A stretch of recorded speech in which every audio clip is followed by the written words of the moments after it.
ఒక తండ్రికి తన కొడుకు అల్లరి తిరుగుబాటు చూసి విసుగొచ్చింది. డబ్బు సంపాదించడం ఎంత కష్టమో వాడికి తెలియాలనుకున్నాడు. అందుకే ఒక రియాలిటీ షోలో జాయిన్ చేశాడు. ఆ షో ప్రకారం కొడుకు కంపెనీని మేనేజ్ చేయాలి, తండ్రి కొడుకు బదులుగా స్కూల్కి వెళ్ళాలి. అయితే ఆ అబ్బాయి కంపెనీకి వెళ్ళగానే అక్కడ అకౌంట్స్లో ఒక పెద్ద తప్పుని కనిపెట్టాడు. పరిస్థితి ఇలాగే ఉంటే కంపెనీ తొందరలోనే బ్యాంక్రప్ట్ అవుతుందని అర్థం చేసుకున్నాడు. ఆ అబ్బాయి ఎప్పుడు కంప్యూటర్ ముందే కూర్చుని ఉంటే అందరూ వాడు గేమ్స్ ఆడుతున్నాడని అనుకున్నారు. కానీ వాడు కంపెనీలో ఉన్న డబ్బునంతా తీసుకెళ్లి ఒకే ఒక్క స్టాక్లో పెట్టేశాడు.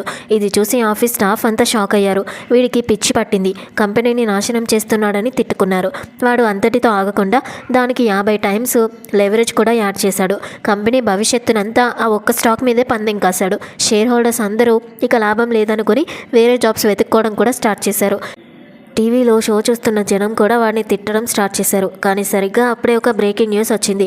వాడు కొన్న స్టాక్ రేటు ఒక్కసారిగా ఆకాశానికి వెళ్ళిపోయింది. కేవలం 30 నిమిషాల్లోనే వాడు కంపెనీకి $30 మిలియన్ లాభాన్ని తెచ్చాడు. అందరి నోళ్లు మూతపడ్డాయి. లాభం వచ్చింది కదా, ఇప్పుడు అమ్మేమని అందరూ అరిచారు. కానీ వాడు అస్సలు వినకుండా ఆ వచ్చిన డబ్బునంతా డ్రోన్ స్టాక్లో పెట్టేశాడు. ఈసారి దానికి ఏకంగా 100 టైమ్స్ లెవరేజ్ వాడాడు.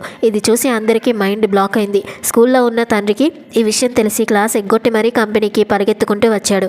ఒక ఎక్స్పర్ట్ వచ్చి వీడికి ఇదంతా లక్ వల్ల వచ్చింది కానీ నాలెడ్జ్ లేదు అని కామెంట్ చేస్తుంది.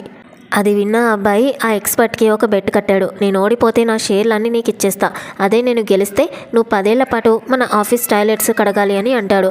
ఆ ఎక్స్పర్ట్ కూడా ఓకే చెబుతుంది. స్టార్టింగ్లో వాడు కొన్న స్టాక్ పడిపోతూ వస్తుంది, మిగతావన్నీ పెరుగుతూ ఉంటాయి. వీడి పని అయిపోయింది అని అందరూ ఫిక్స్ అయిపోతారు.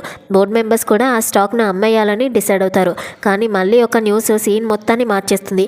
పాత ఆయుధాల మీద బ్యాన్ విధించింది. ఇకపై అంతా డ్రోన్స్ కాలమే అని గవర్నమెంట్ అనౌన్స్ చేస్తుంది. ఇంకేముంది, వాడు కొన్న స్టాక్ రేటు పిచ్చిగా పెరిగిపోతుంది. అలా ఆ అబ్బాయి మునిగిపోతున్న కంపెనీని తన తెలివితేటలతో ఒక రేంజ్కి తీసుకొని వెళ్తాడు.